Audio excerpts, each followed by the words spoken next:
السلام متتبعينا الاعزاء. اليوم غادي نقدم لكم واحد المسمن ديال الفران. هو مسمن مخمر، كيجي بالزعتر وبالفرomاج، كيجي يا سلام.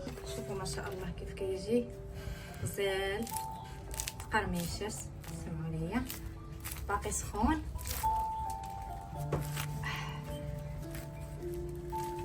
ومن الداخل راه كيجي عامر بالفرomاج وبالزيتون. هانتوما تبارك الله كل شيء. سمعوا، قرميشه. نتمنى ينال الاعجاب ديالكم وتجربوه وبالصحه والراحه. جوج زلايف ديال الفينو، عندي معلقه صغيره ديال الخميره ديال الخبز، هي معلقه ديال الملحه ومعلقه صغيره ديال العسل. الماء كيكون دافي وكنعجن.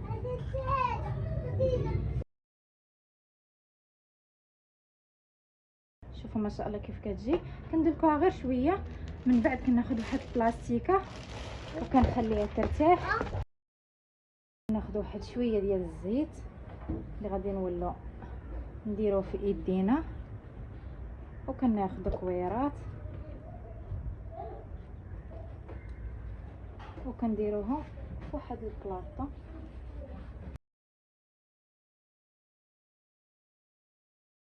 بالنسبه للحشوه اللي غادي نعمر بها هاد الملوي مخمار اللي كيجي في الفران، كنحتاج ليها الزيتون اللي طحنته في المونينيكس مع شويه ديال زيت العود والفرماج محكوك والزعتر مطحون.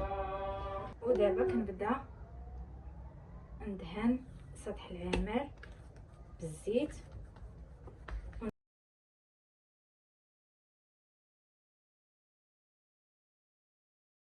وكندهنو بالزيتون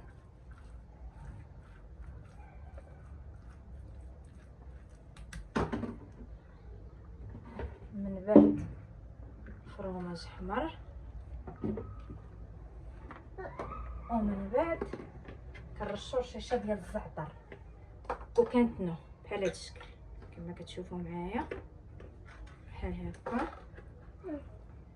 كنتنوها بحال هكا. هانتوما شوفوا معايا، وكنسرحو بحال هكذا. ديروا رشيشه ديال الزيت والزبده، شويه ديال الزبده كنسرحو بحال هكذا.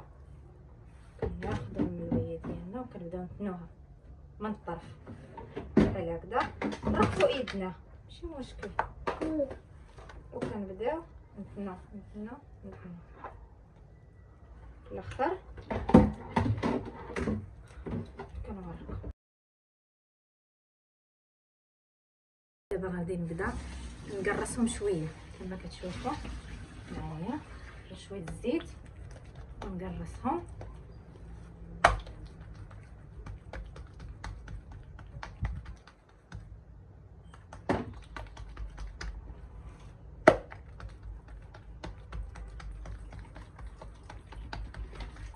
بحال هاد الشكل. وكناخذ واحد اللاطه اللي غادي ندخلو للفران كما كتشوفوا معايا، ندهنوها بالزيت ونحطوا فيها المسمن ديالنا على هذا الشكل حتى غنكمل نعمر اللاطه كامله، ومن بعد غنخليهم يخمروا. وكما كتشوفوا معايا من بعد ما كملت اللاطه عمرتها، صراحه باقي عندي الكميه، ولكن هذه هي اللاطه الاولى اللي عمرت، حيت هذا القياس اللي عطيتكم راه كيخرج لكم كميه بزاف. غادي نغطيها بشي زيف وغادي نخليها تطلع واحد شويه تقريبا شي ربع ساعه، ومن بعد غادي ندهنوها بالبيض وندخلوها للفران. ومن بعد ما ارتاحوا لينا كندوزو ناخذ واحد البيضه مع شويه ديال الخل وندهنوهم، وغادي ندخلهم للفران. نشعلهم من التحت حتى يطيبوا، من بعد نشعلهم من الفوق يتحمروا ونخرجوهم.